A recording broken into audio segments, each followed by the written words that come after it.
Very good. So I was asked to discuss uh, universal design and universal design for learning and the relationship between them.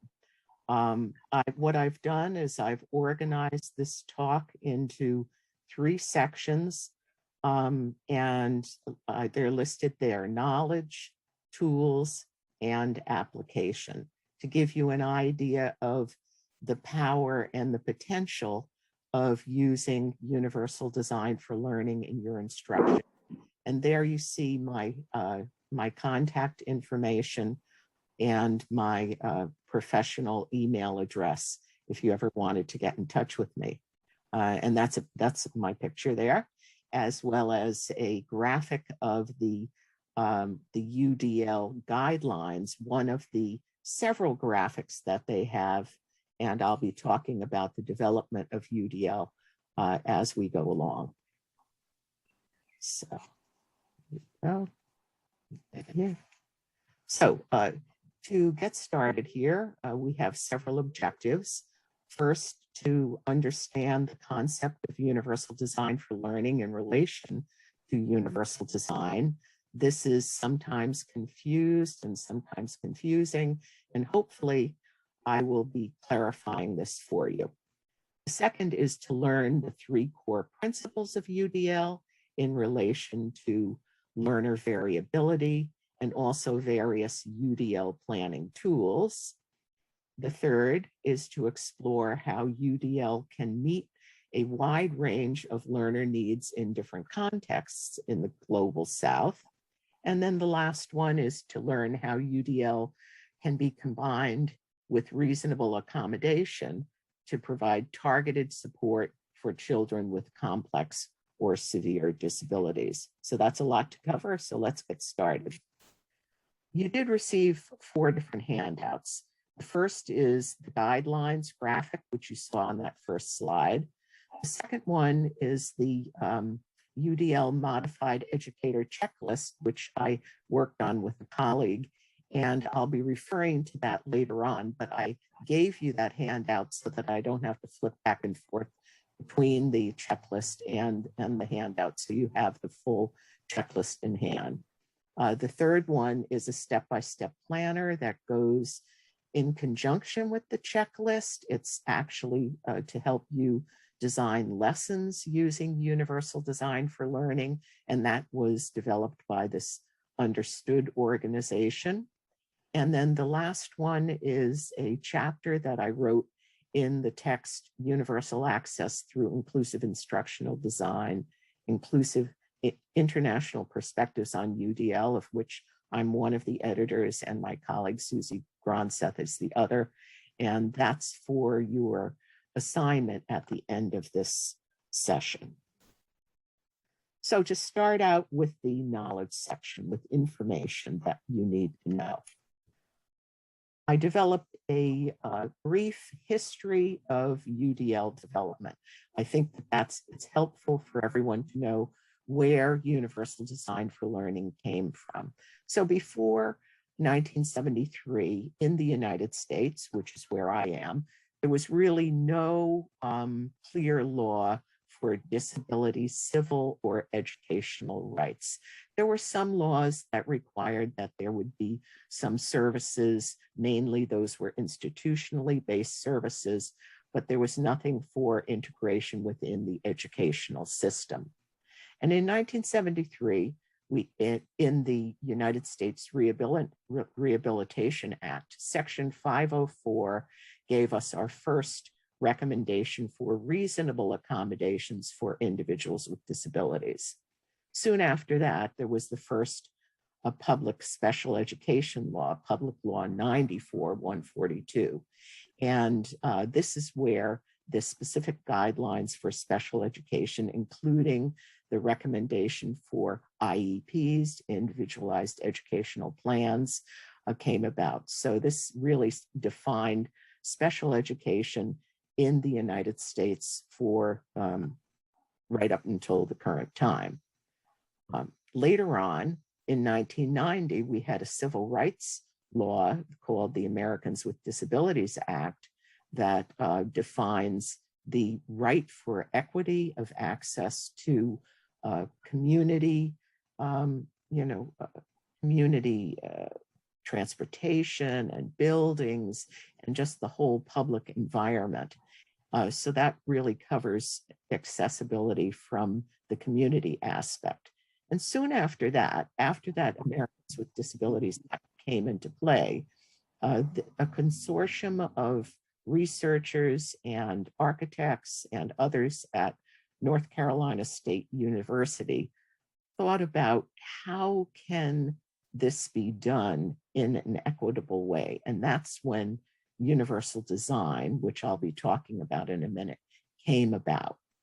So then in the mid-1990s, the Center for Applied Special Technology, or CAST, looked at this whole concept of universal design and said, how can this design concept that's been developed for physical environments relate to educational environments? And that's when they came up with the principles of universal design for learning. So moving forward, the first time we see universal design for learning coming mentioned in law is in the U.S. Higher Education Opportunity Act of 2008. And then a time after that, in the regular education law, Every Student Succeeds Act, universal design for learning is also mentioned as a means for students to be able to fully participate in the educational environment. Also in 2016, we see universal design for learning being referenced in the National Educational Technology Plan in the US, and then a little bit later in the United States Career and Technical Act. So the reason I bring up these laws is that it's when information and requirements come into law that drives the change in our education system. And that's exactly what has happened in the United States. So I mentioned that the first time we see the definition of universal design for learning is in the Higher Education Opportunity Act, and this is it. UDL means a scientifically valid framework for guiding educational practice that A, provides flexibility in the way information is presented, the ways that students respond or demonstrate knowledge and skills, and in the ways that students are engaged. So that's the first piece.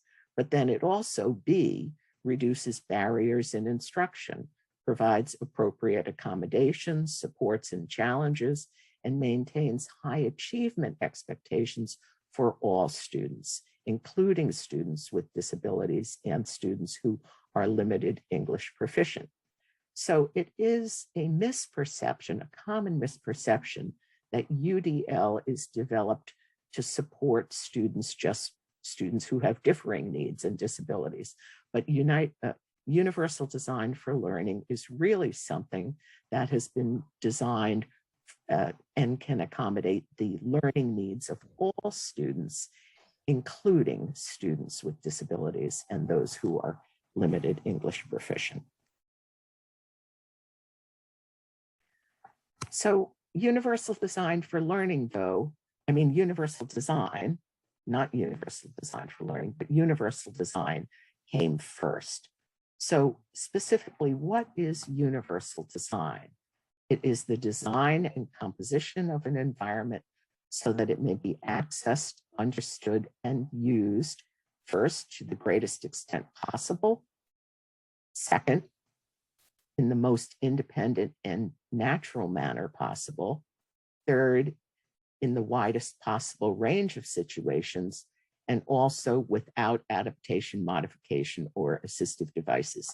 And this is a definition that comes from the Universal Design Center that's located in Ireland. And there's a link to that particular center and the information that they have at that center. But I like that definition because it really makes it very clear about what universal design is. And specifically, universal design is dealing with physical environments. And that's how it was first conceptualized. And also, I wanted to talk about who developed the concept of universal design. We often hear that universal design is attributed to this individual, Ron Mace. He's an architect. He was working in the 80s and early 90s at North Carolina State University. And universal design is often affiliated with his name, but he actually worked with this whole list of individuals here, including someone who was very well known in the field of assistive technology, Greg Vanderheiden.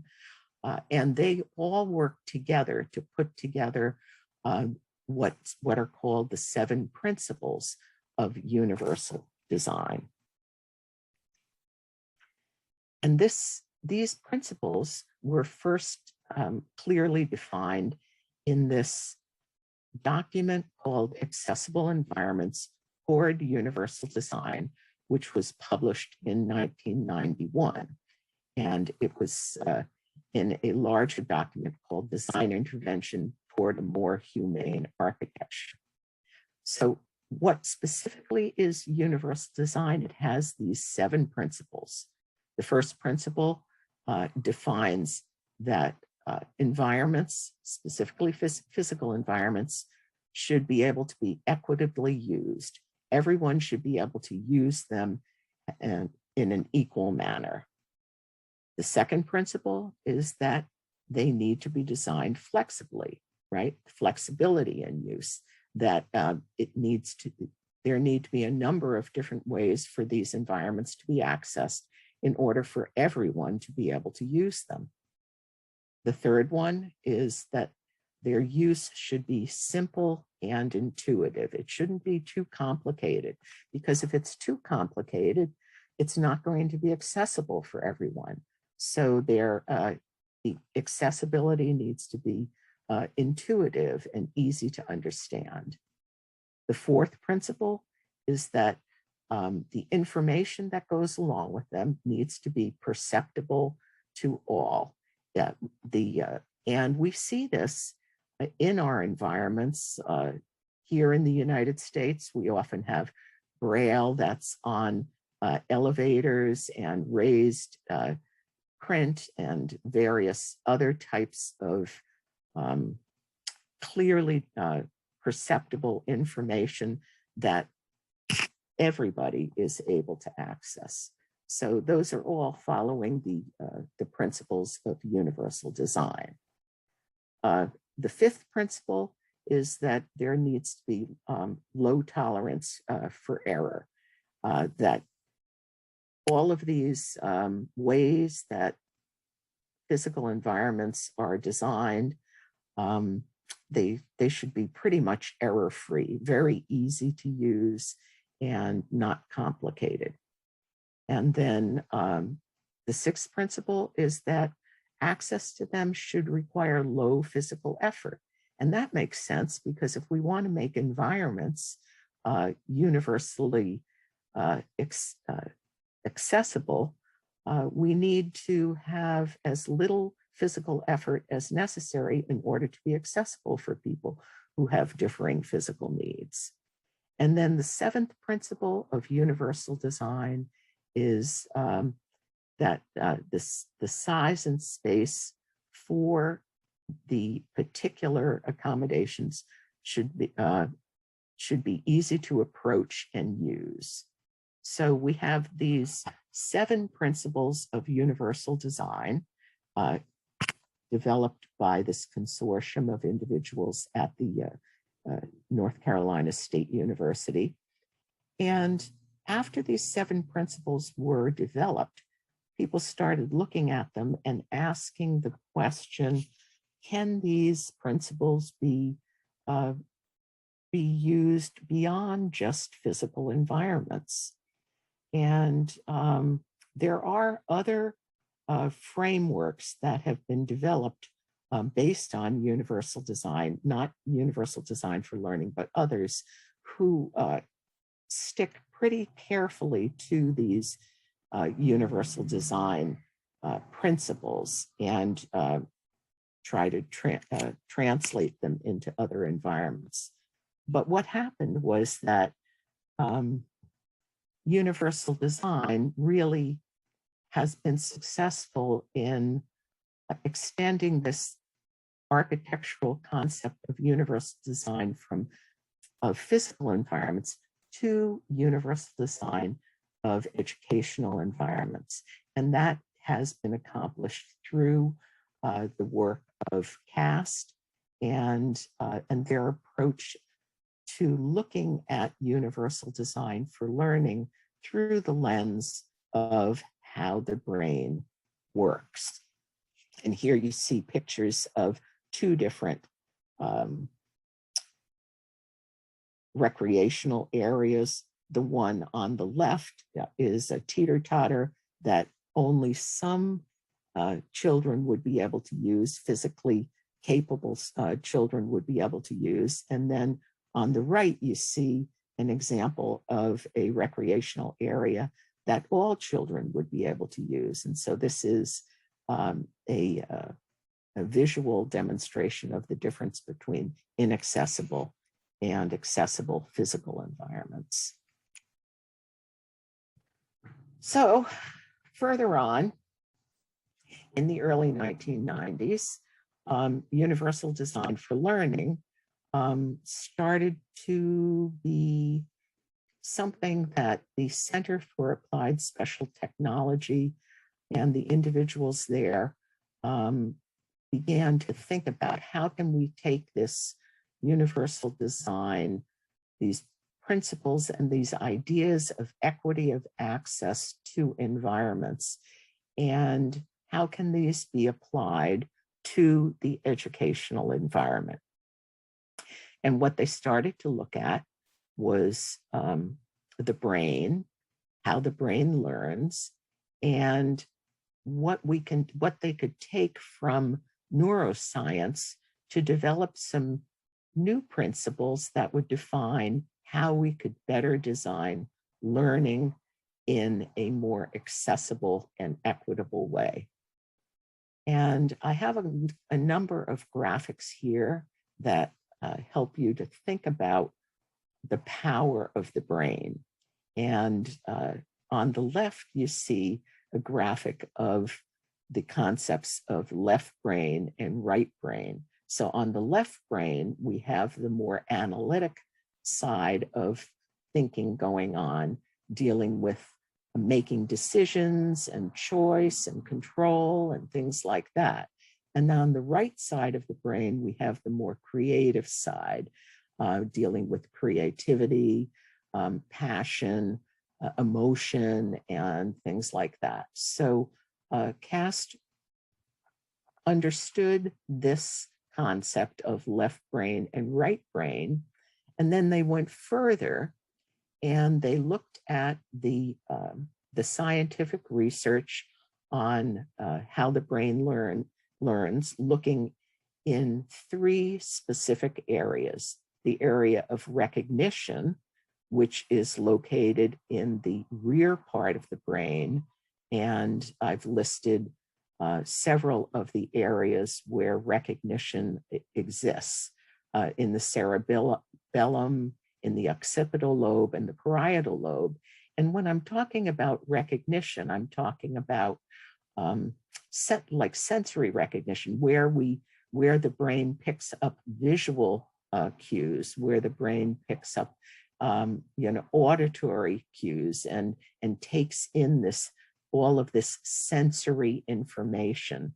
So there's the recognition area that they looked at.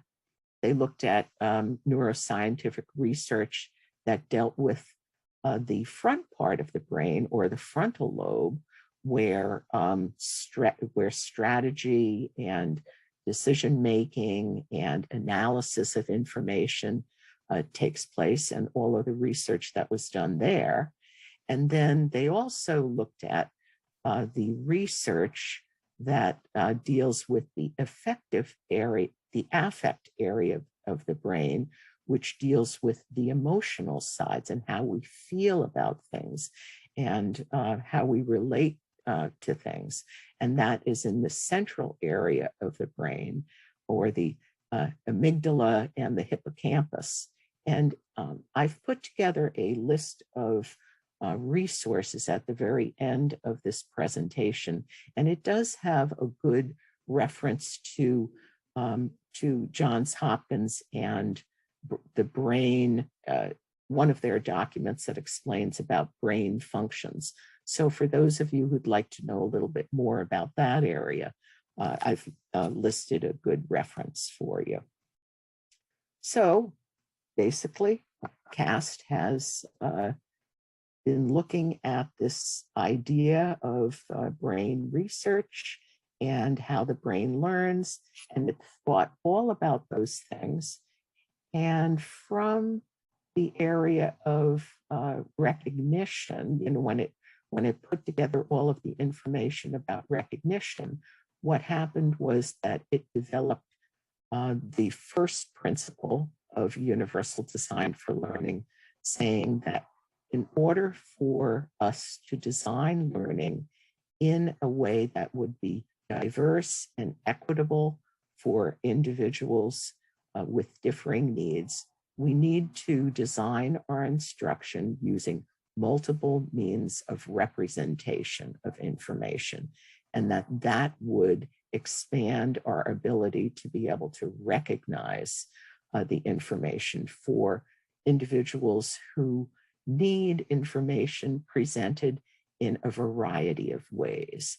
And the reality is that all students benefit from information being presented in a variety of ways, because then we can have like multi-sensory learning and other types of learning. So, so that's the first principle of universal design for learning, multiple means of representation.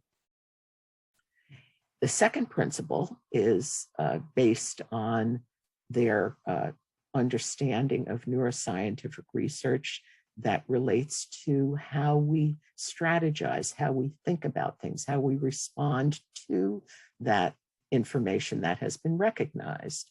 And that principle they've expressed as multiple means of action and expression, that in order to provide equity of access and universal design for learning, equity of access to learning, we need to provide multiple ways for our students, for the learners to be able to respond to the information that has been received through recognition. So, and that expands their opportunities for strategic output.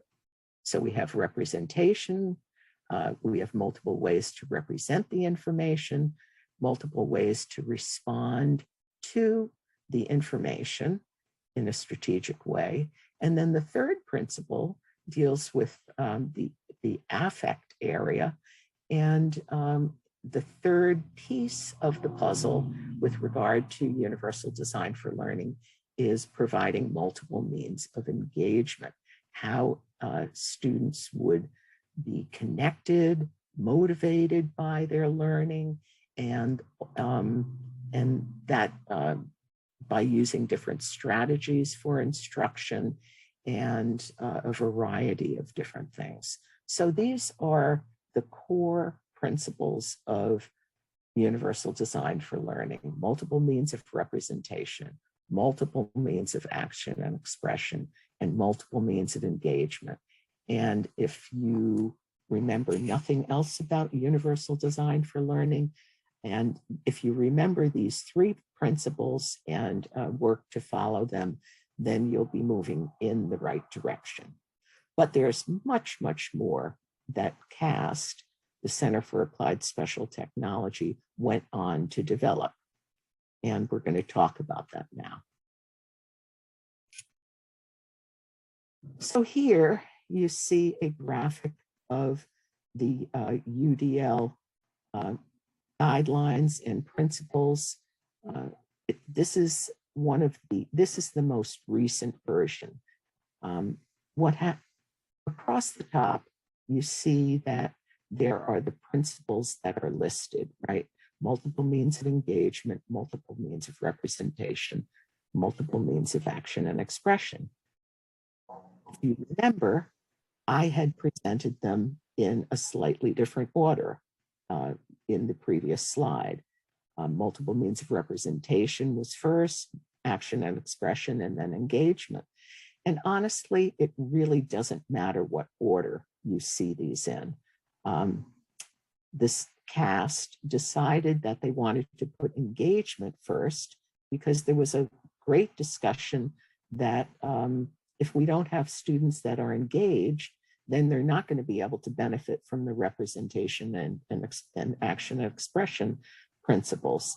But truly in implementation, it doesn't matter where you begin in thinking about UDL and how it's organized, just that you understand there are the 3 principles, and then each one of those principles has a number of different guidelines and checkpoints. And I'm going to be going a little bit deeper into that in just a moment. So, and you will see some different representations of this, this graphic of the principles. Those would be earlier ones. And then, of course, in the handout that I gave you, the checklist, the Rhode Island checklist, that's also a different representation of, of these guidelines and principles. But they basically are, they might be in a little different order or look a little bit different, but they, when you read them, the content is the same. Okay.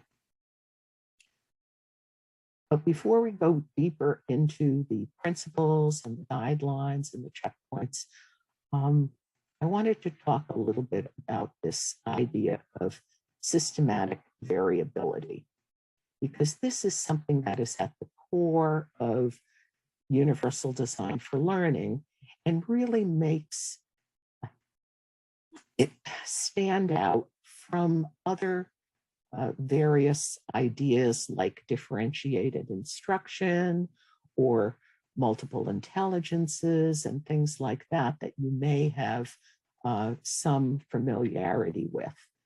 So this idea of systematic variability is that learners are highly variable, but that the variation is not chaotic.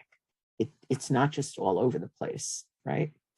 Of course, each learner is unique, but learners share common predictable patterns of variability that are useful to consider when designing learning environments.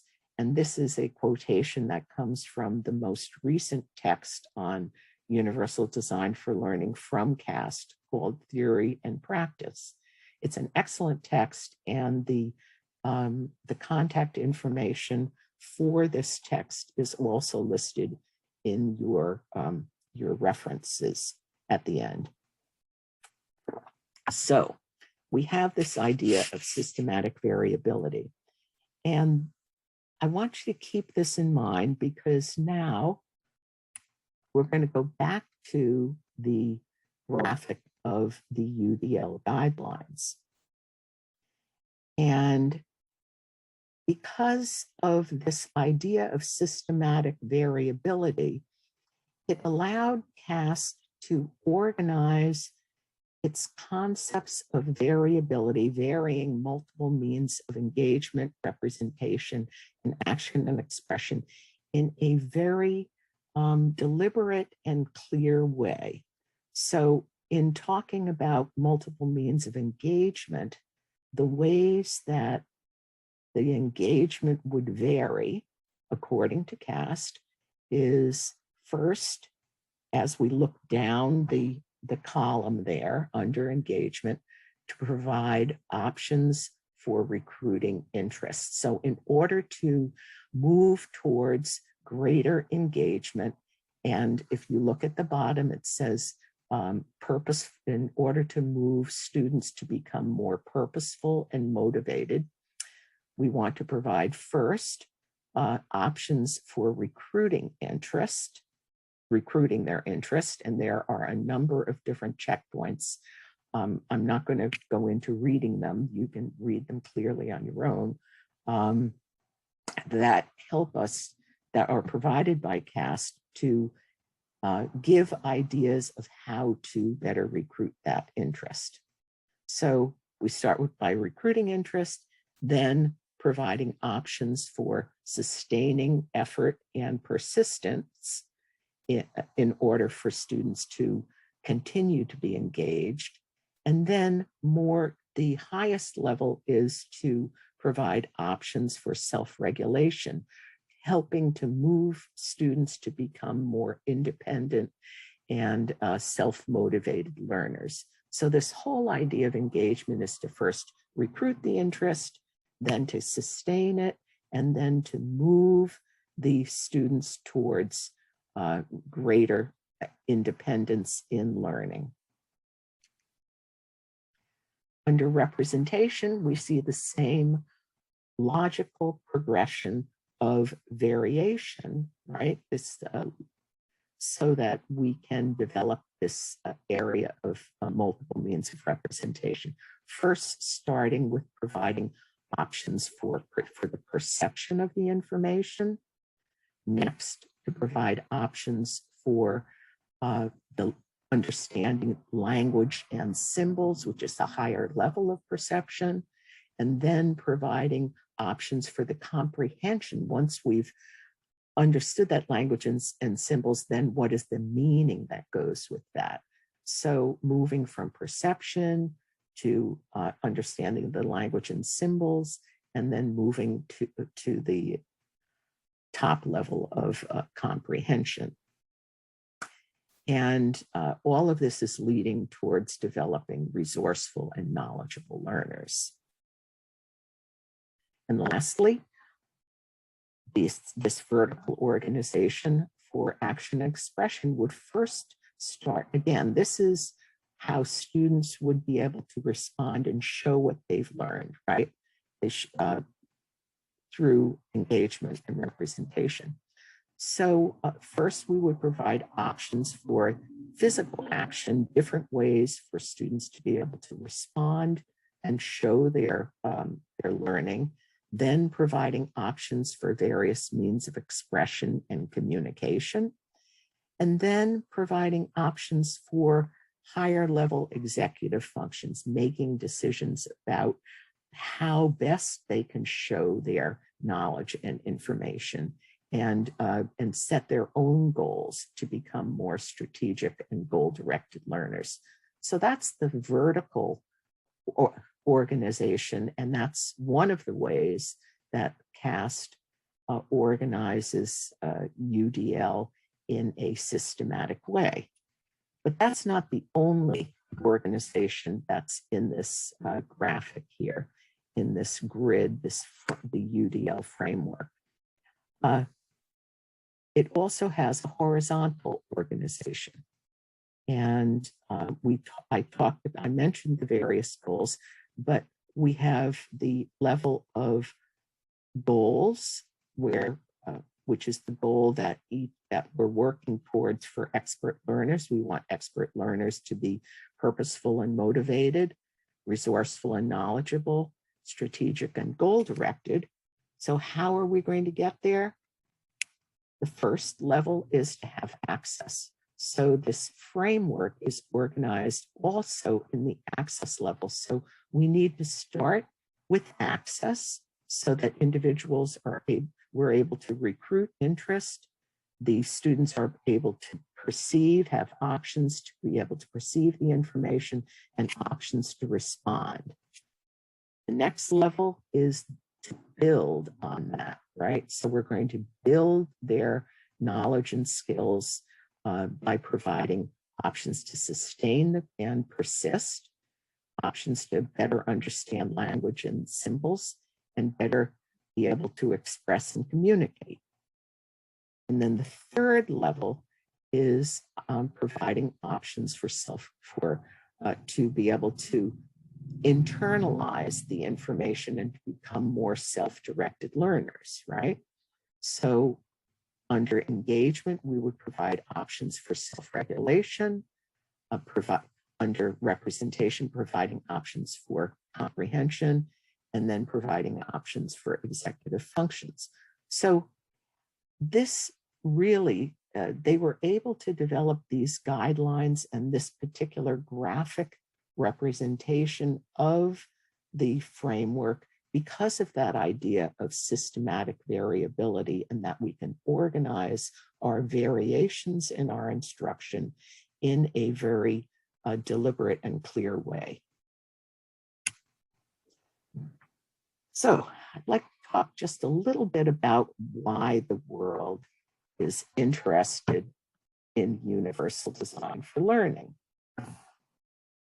So the United Nations, and through its branch of UNESCO, has had a number of global initiatives looking at this area of equity and inclusion. And I'm sure in your class, you've talked a lot about both of these concepts, equity and inclusion.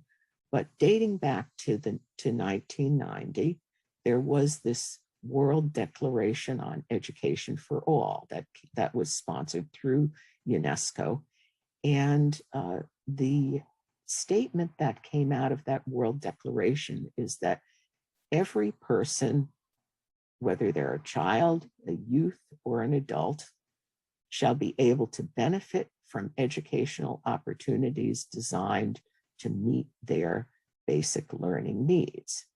Now, this is basically a declaration. It's not a law, but it's guidance for countries from a number of, from this worldwide international organization that says, look, we should all individuals should be able to benefit from educational opportunities that are designed to meet their basic needs. Another very important statement came through the Salamanca Statement, and this is one that deals with individuals who,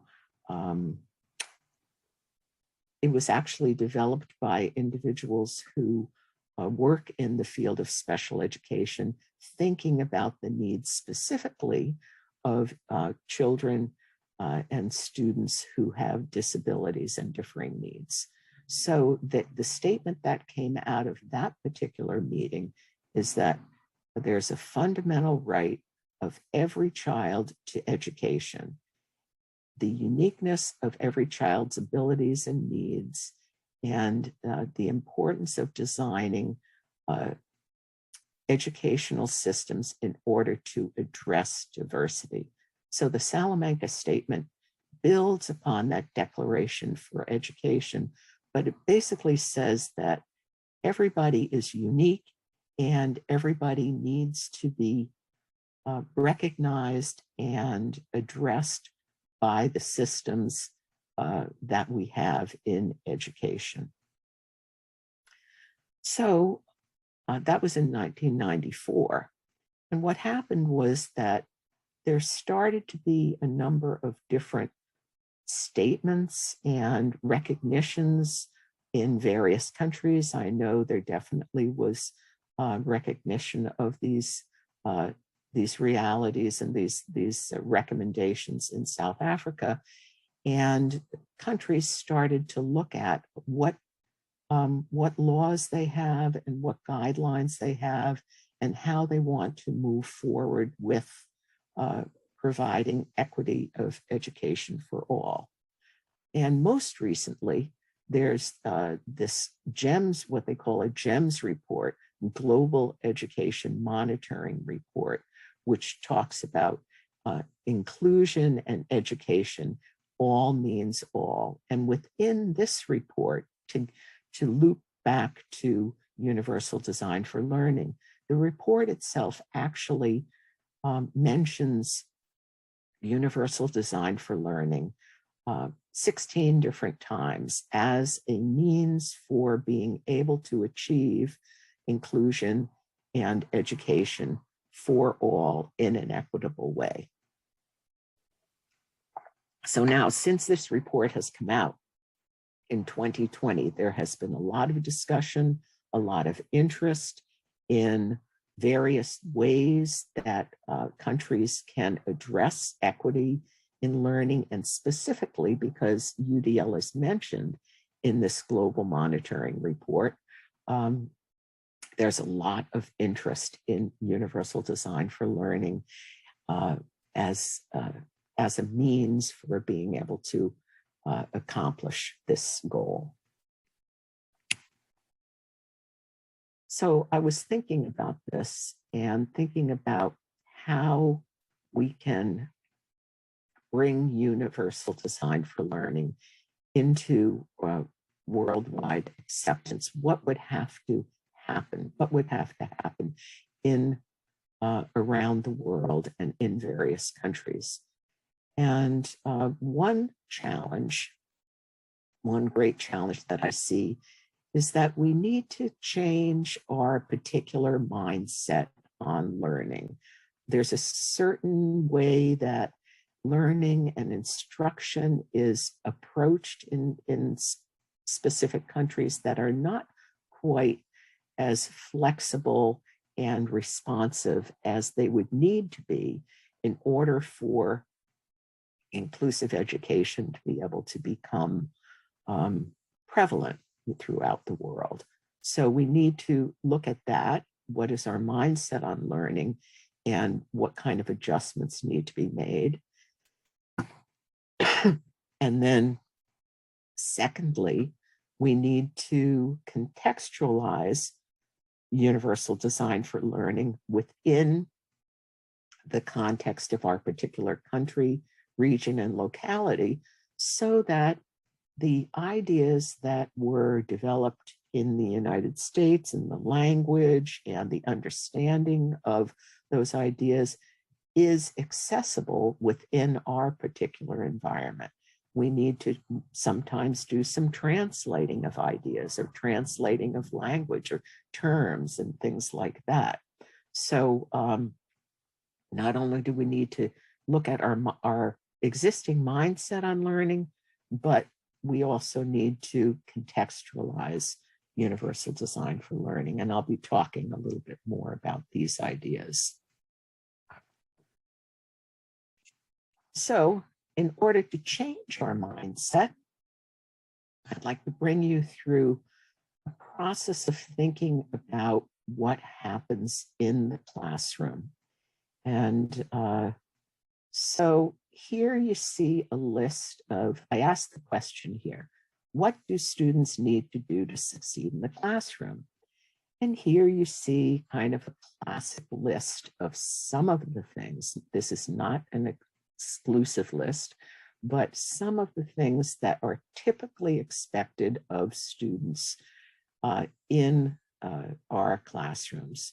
We expect students to be able to read. We expect students to be able to write. We expect them to speak in class. We expect them to be able to listen in class. We expect them to be able to do various types of calculations. We expect them to be able to remember concepts, to remember various procedures, to solve problems. And you could probably add a whole lot more to this list of things that we expect of students to be able to do in order to succeed in the classroom. But this particular list has its limitations. And what I'm suggesting is that this list is pretty one-dimensional, because when we're talking about reading, usually what we're talking about doing is using our eyes to look at print and then to interpret that print in order to read. So that's kind of a one-dimensional way of getting information. Same thing with listening. If we're requiring listening within our classes, what we're requiring is that the individuals have functioning ears that can pick up the signal and then be able to interpret it in order to get the information. And what I'm suggesting is that we need to consider a different way of thinking about what students do with what we expect students to do within the classroom and how they participate. So what I'd like you to do is to think about moving from these more one-dimensional means to more multidimensional ways of thinking. So instead of just reading, right, or listening, can we think about this more broadly and how students can take in information? How can we vary the ways that we present and represent our materials so that the information can be taken in a variety of ways? We don't have to require that they would specifically read it or listen to it, but it could be taken in. Those options can be there, but we can also provide other options so that individuals who can't do that one-dimensional way can be able to benefit from the information that's taken in. Also providing more dimensions in terms of how students would express information and in how they would demonstrate their understanding of various processes rather than just remembering them, and how they would demonstrate their understanding of concepts and ideas, and being able to show what they know through means that are more personally accessible to them. So this is where we move from the standard design of instruction to a more multidimensional, varied means of designing our instruction, which is outlined by the various options of universal design for learning. Now, how are we going to do this? What can we use? What are the variables that we can use? So in order to be able to support these multidimensional ways of interacting with information and being able to respond to the information and being connected to the information, we have a variety of variables that we can call upon. We can use a variety of auditory means. We could vary our visual means. We could use, different types of pictures and other types of things. We could bring in tactile supports for information. We can bring in kinesthetic means in being able to move throughout and maybe acting things out. We can blend our information together, our means together through multisensory approaches. We could use various types of manipulatives to not only to teach, but also for students to be able to respond. We can access creative routes through music, art, dance, drama, and bring the arts in order to vary our instruction. And there's a wide range of technology tools that can be accessed to provide variation. We could also think about things like project-based learning that can better engage students. So this is all a part of moving and changing the way that we think about information in order to be able to vary our instruction using the universal design for learning principles and guidelines that I've introduced. So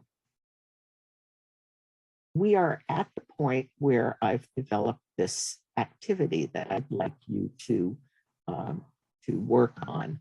And what I've done is I've put together a Jamboard.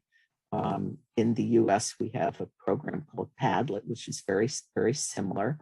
And I understand that as students in this class, you've had the opportunity to work with the Jamboard at least once. I am going to go to this Jamboard and demonstrate, show you what it looks like. But first, I'd like to talk through the activity, because I think you've been listening to me, you've seen a lot of the information, you have the materials that I've provided to you specifically with the UDL checklist, and you also have the guidelines handout that I've provided.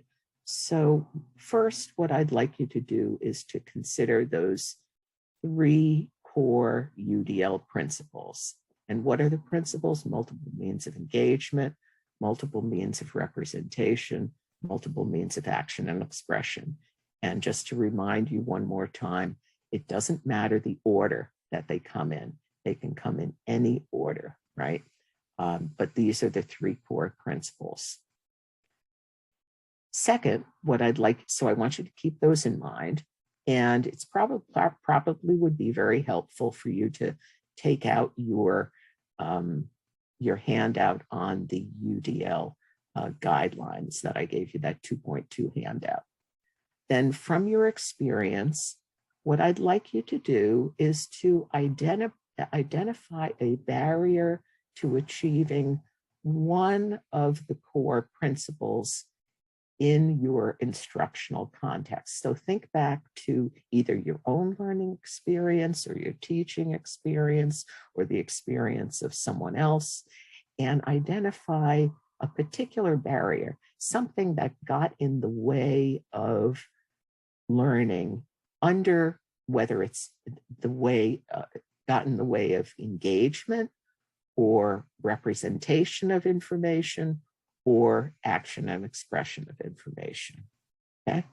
And then thirdly, I want you to consider how you can use the multiple means variables, the different variables I talked about, right? In order to address this barrier. And I want you to identify a solution to try to eliminate or reduce the barrier that you've identified. So basically you're going to identify a barrier and then identify a solution under, a particular principle.